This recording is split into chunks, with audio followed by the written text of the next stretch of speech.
mândră o ședință, cum numai noi avem. Sănătate multă, eu sunt Andreea Paul. Dacă voi nu votați,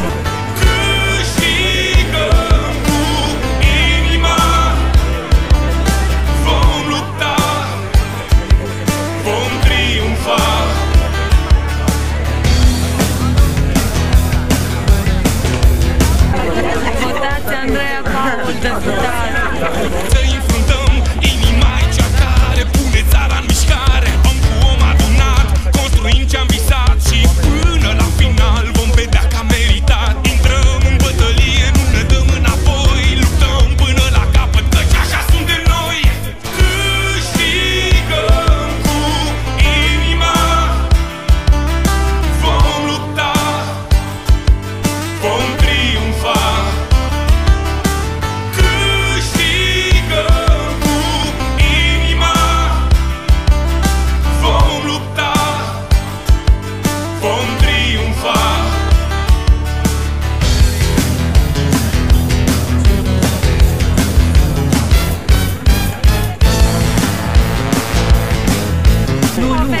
nu numai Dumnezeu face.